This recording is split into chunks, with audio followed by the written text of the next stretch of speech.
Olá, o Jornal Câmara começa agora. Acompanhe os destaques de hoje. SAMU Mossoró comemora 15 anos e nossa equipe foi acompanhar de perto o trabalho das equipes. E ainda uma conversa com a pesquisadora, professora e escritora Ludmila Oliveira sobre o lançamento do livro autobiográfico e a posse na cadeira 23 da Academia Mossoroense de Letras. O Jornal Câmara está no ar.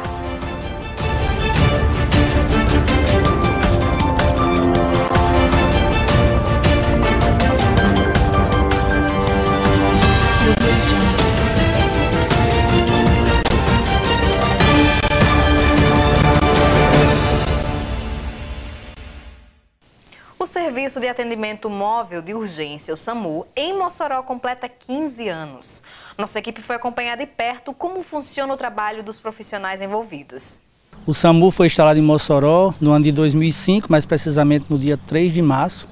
E daí para cá vem fazendo um grande trabalho, atendendo a população. Se nós pegarmos as estatísticas de pacientes que foram atendidos antes do SAMU, a gente pode acompanhar que esses pacientes eram atendidos de qualquer forma e que ficavam grandes sequelas. E com a chegada do SAMU na nossa cidade, esse serviço de grande relevância, de grande importância, os atendimentos com mais agilidade vieram a fazer com que os pacientes atendidos, principalmente por traumas, não ficassem com grandes sequelas. O SAMU trabalha em plantão 24 horas, com equipes de médicos e enfermeiros.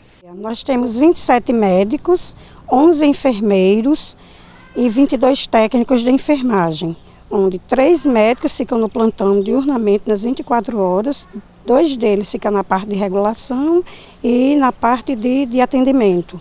E um fica de sobreaviso para as transferências interestadual e intermunicipal.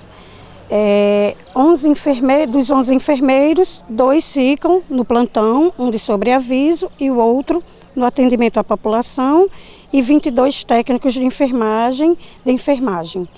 E desses, dos 22 técnicos, ficam 5 técnicos por dia e noite, para o atendimento também à população. As viaturas são enviadas de acordo com o tipo de ocorrência, que pode ser de atendimento básico ou de alta complexidade. Aqui nós estamos na sala de regulação do SAMU Mossoró, o coração, o cérebro do SAMU, e é aqui onde tudo começa. Nós temos aqui os TARMs, que são os técnicos em regulação médica, que são os recepcionistas da solicitação, recebem a ligação, pegam o endereço o mais rápido possível, algum ponto de referência, nome e idade se possível. Em seguida passa para o médico. O médico vai fazer a triagem, saber de que se trata, e em seguida passa para o operador de rádio, depois que ele faz a triagem, qual tipo de viatura. E também nós temos as viaturas básicas e a viatura avançada. Dependendo do caso, o operador de rádio faz o envio da viatura. Entre os desafios que a equipe enfrenta para prestar atendimento à população, a manutenção das viaturas. Nosso trabalho é realizado através de carros. Então, todo carro ele tem a tendência a quebrar, né? E como nossas viaturas elas rodam constantemente na cidade e zona rural, então enfrentamos essa problemática. E como também o fluxo muito grande de atendimento. Esses são um dos principais desafios que nós temos para acomodar toda essa situação. A Câmara Municipal, em comemoração aos 15 anos da atuação do SAMU em Mossoró, vai realizar uma sessão solene esse mês. E já queremos convidar a população para dia 26 de março, a partir das 9 horas da manhã, na Câmara Municipal de Mossoró, uma sessão solene, né? Coisa que em 15 anos vai ser representada muito bem naquela Casa Legislativa, essa sessão solene, onde lá nós vamos expor, vamos homenagear algumas pessoas que prestaram serviços ao SAMU durante esses 15 anos. O Jornal Câmara vai para um rápido intervalo, a gente volta já.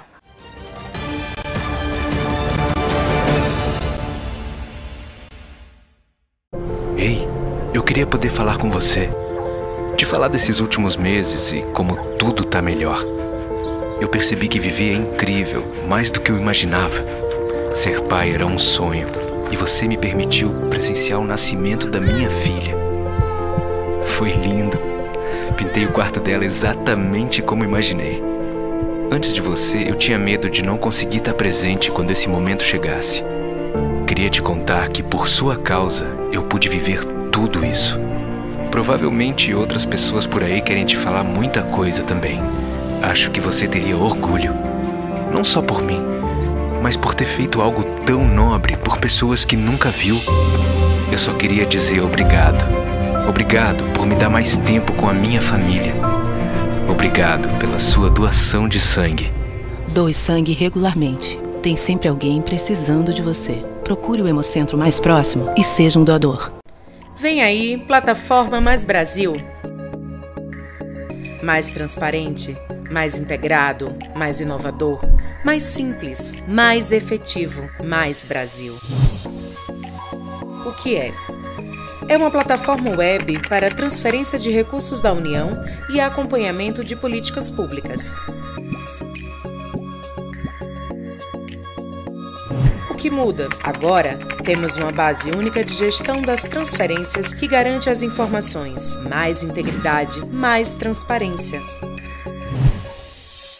Como fica o Siconv? Será incorporado à plataforma e permanecerá em seu ciclo de evolução como um módulo da Plataforma Mais Brasil. Conheça os aplicativos Plataforma Mais Brasil, Fiscalização Mais Brasil, Gestão Mais Brasil, Cidadão Mais Brasil. Os aplicativos servirão para que tanto gestores estaduais e municipais como o cidadão possam fiscalizar programas, projetos e ferramentas de forma transparente.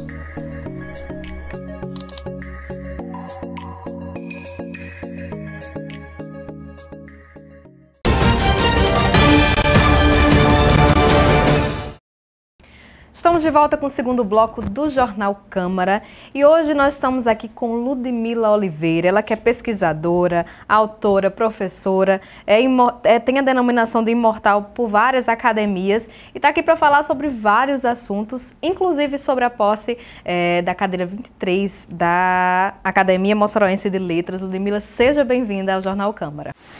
Bom, é um prazer, participar do jornal, dizer que para nós é uma honra ocupar a cadeira 23 da Academia Mossoroense de Letras, que antes estava ocupada pelo ex-ministro, precursor na área das discussões de jurisdição de trabalho, que é o Francisco Fausto Paula de Medeiros. E o nosso patrono na cadeira 23 é Francisco Fausto de Souza, um dos fundadores da cidade de Areia Branca. E Ludmila, como é que funciona para assumir essa cadeira, para ter essa posse, ocupar essa posição? Como é feita? É uma seleção, edital? Como é que funciona?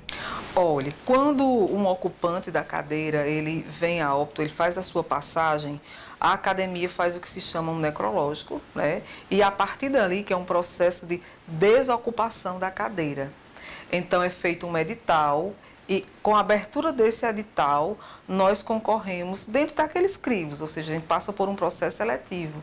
Então, eu concorri ano passado, esse processo seletivo, e fui eleita para a cadeira 23. Então, não existe um tempo determinado que a pessoa pode ocupar a cadeira, não, enquanto ela está em vida. Enquanto ela está viva e ela não pode descumprir o estatuto da academia. Nós temos direitos, nós temos deveres, então são atendimentos inerentes à própria existência da academia. Então, enquanto você está vivo ali, por isso que a nossa vida, ela ultrapassa o nosso tempo de vida aqui. Por isso que nós somos caracterizados como imortais. O sentido da imortalidade, ela vai se dar pela nossa escrita, pela nossa fala. É por isso que existem academias como a Ascrim que registram frases.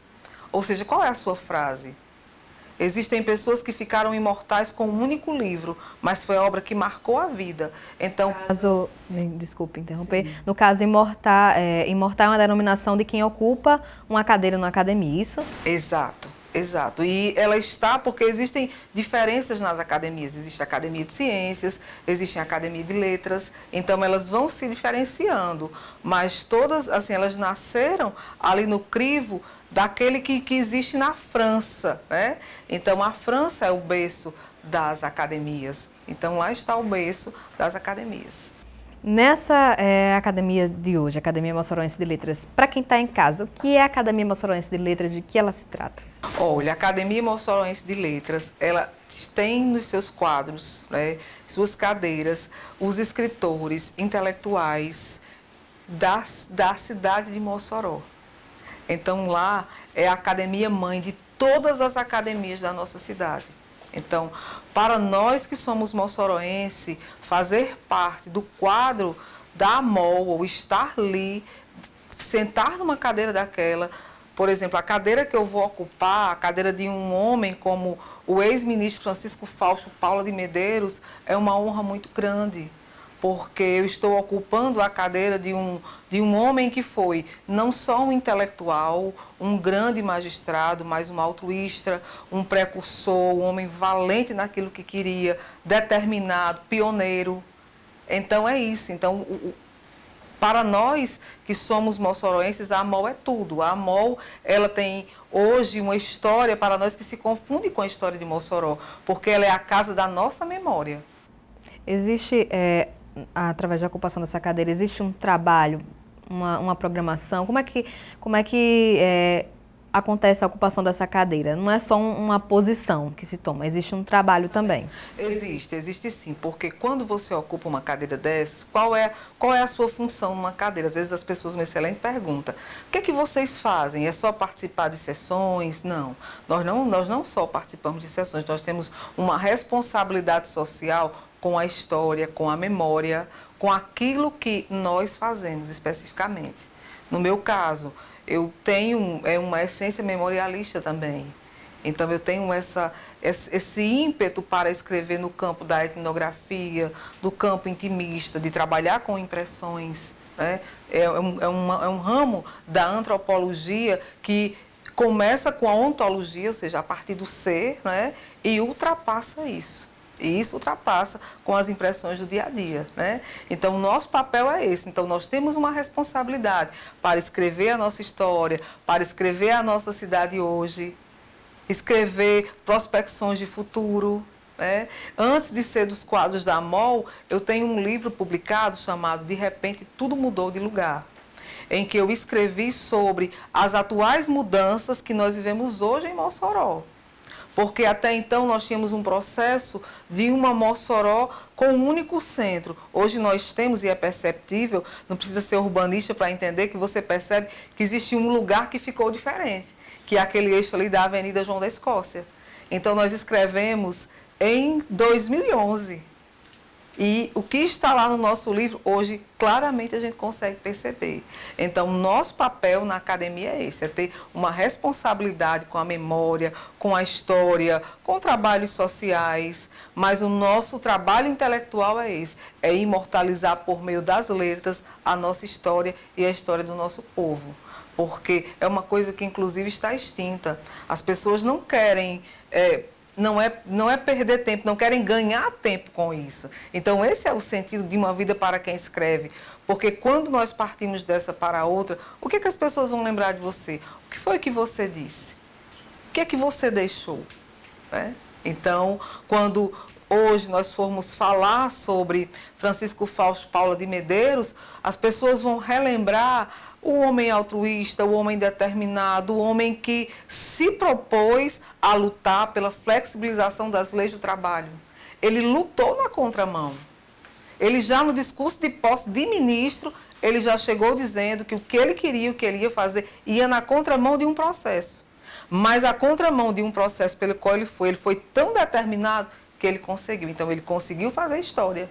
Então, ele não escreveu a história dos outros, ele escreveu a sua própria história. Então, esse é um diferencial de um imortal. Você pode decidir entre escrever a história dos outros e escrever a sua própria história.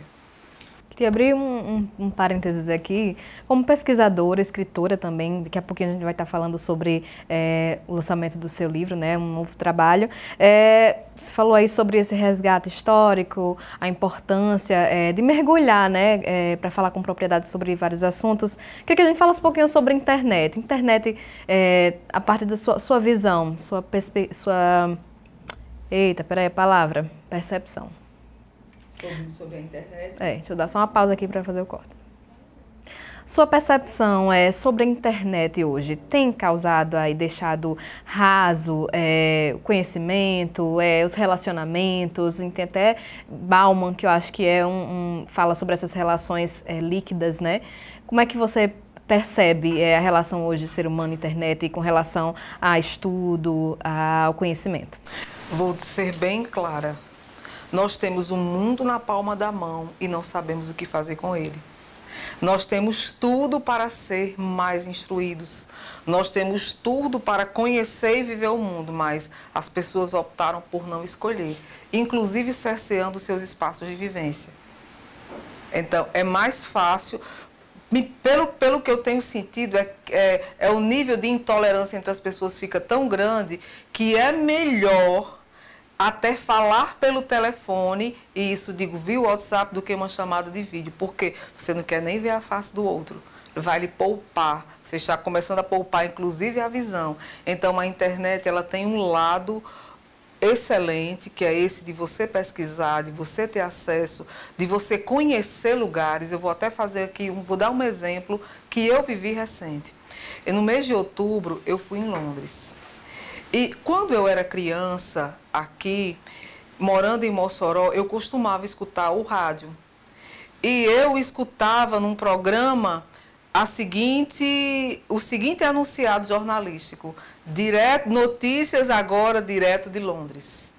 Que eram notícias do mundo, a BBC de Londres, né? Então eu cresci ouvindo isso, direto de Londres, da BBC de Londres. E quando eu cheguei na Praça do Parlamento, eu confesso que eu me emocionei. Eu digo, olha, eu estou na Praça do Parlamento, onde ali existe um lugar em que eles cediam uma parte jornalística, que são as notícias para o mundo todo. Então, naquela época, eu ouvia aquilo que eu demorei muitos anos a me fazer presente.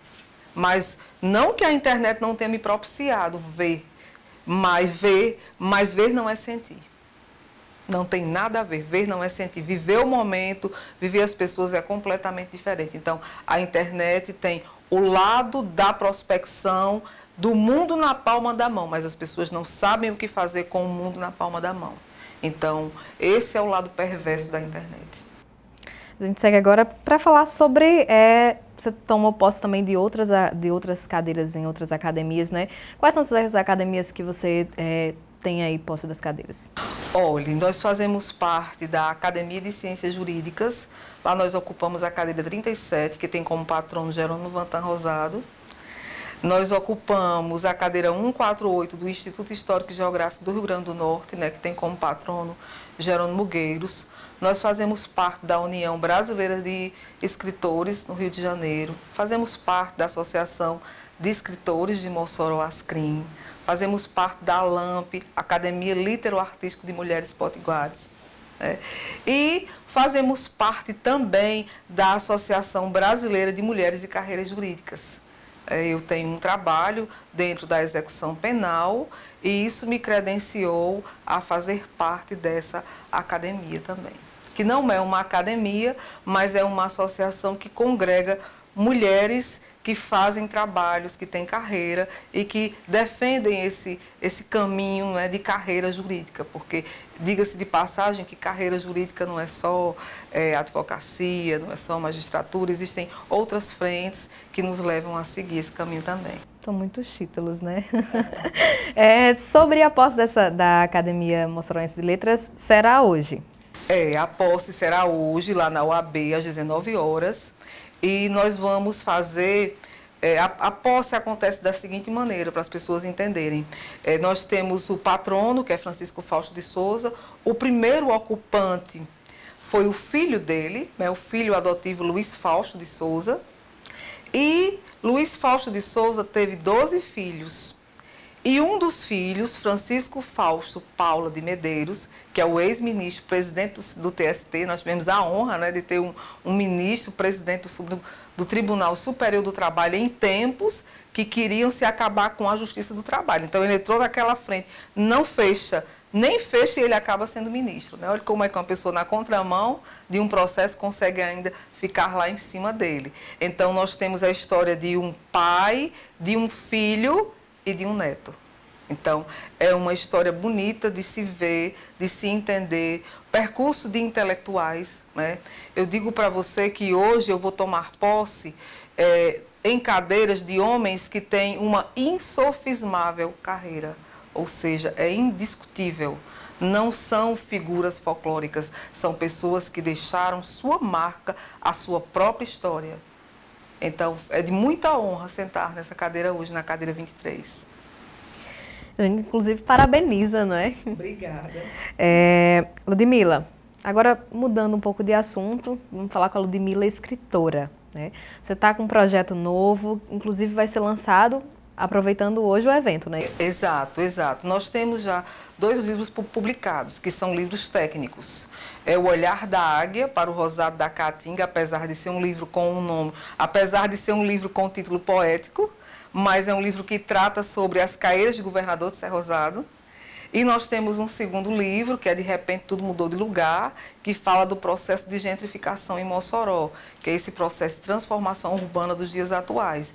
E estamos no 3º livro, mas eu faço uma ressalva, mas o primeiro livro de Ludmila, escrevendo Ludmila, porque é um livro de autobiografias narradas. Então, nesse livro, eu faço crônicas, né? São 30 crônicas distintas, mas essas 30 crônicas distintas, elas são crônicas de situações vividas, são situações que eu vivi.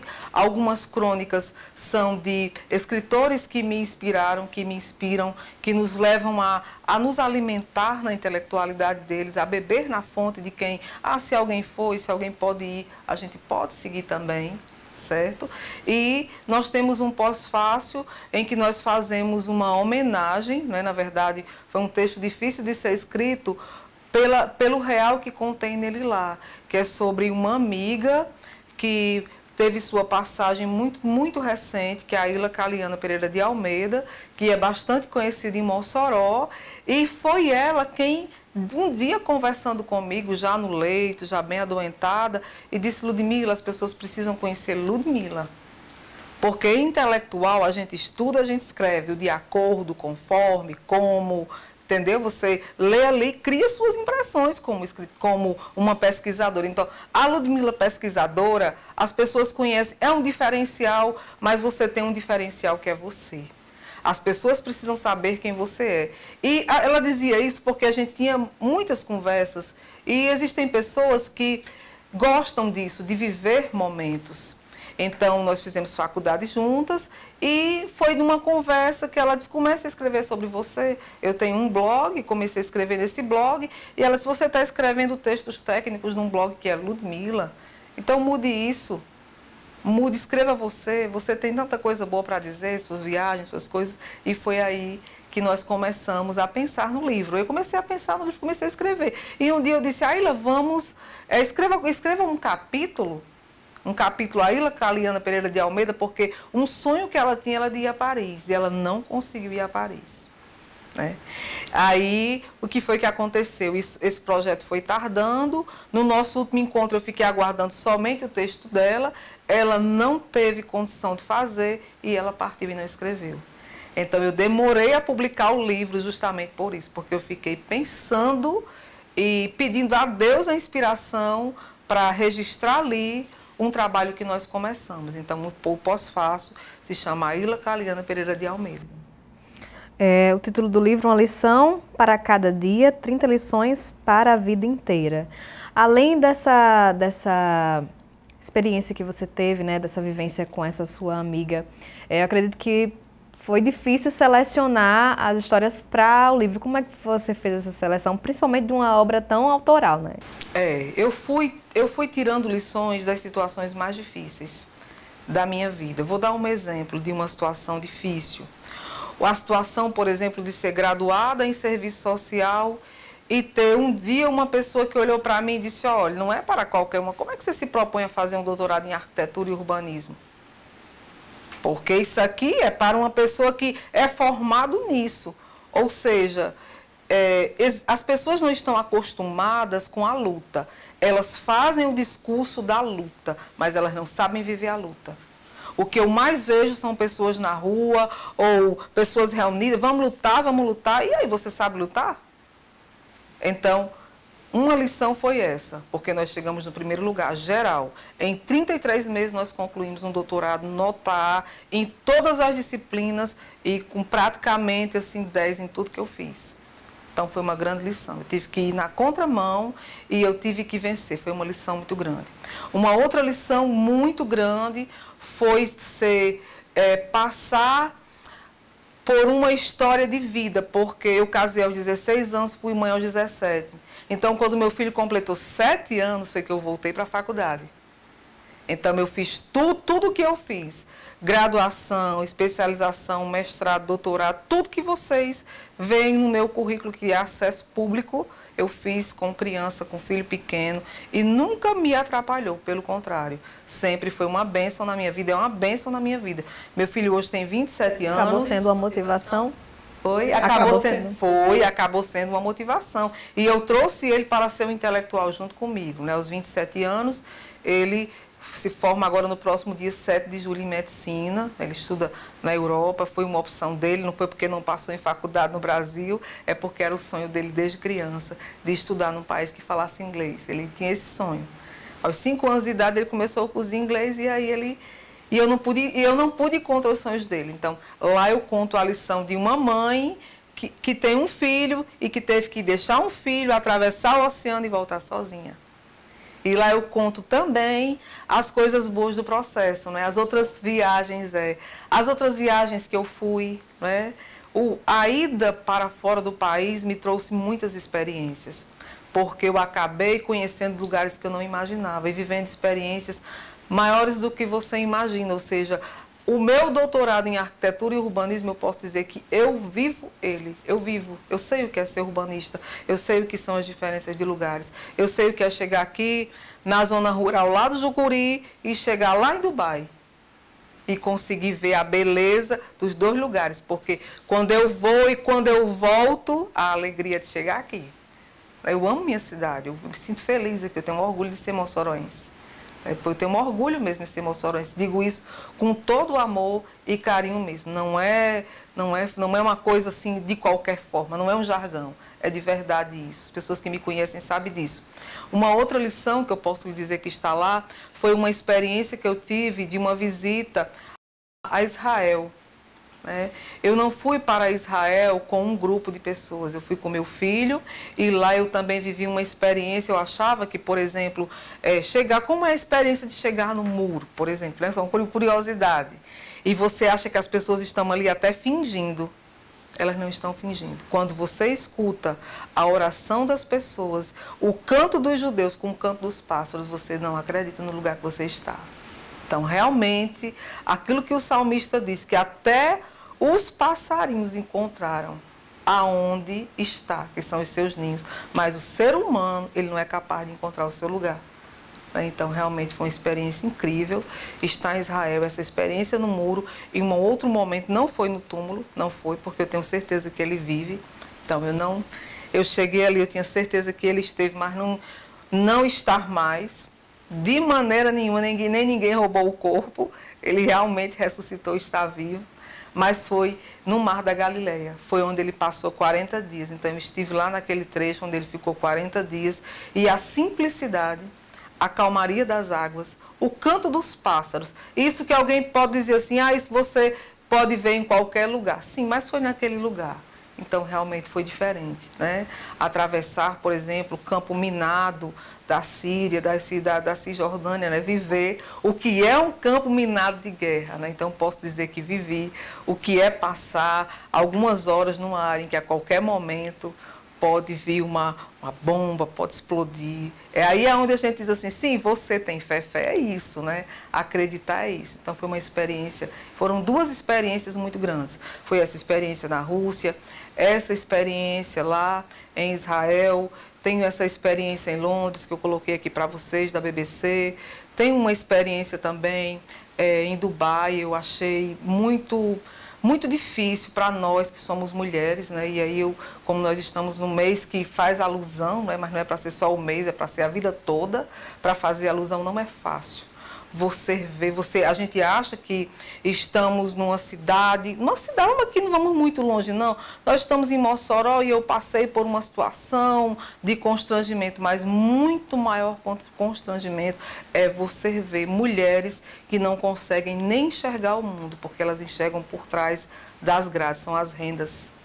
Então elas estão cobertas porque elas não podem mostrar o cabelo, elas não podem sequer dizer que são elas. Então nós podemos dizer que somos nós, né? Não tem nenhum tipo de voz, né? Não tem voz, não tem nem escolha, não tem escolha nem para a cor que veste. São muitas experiências, muitas histórias, né, para contar. A gente passava muito tempo aqui. Falar, né? Eu escolhi só 30, mas o próximo livro já está no prelo.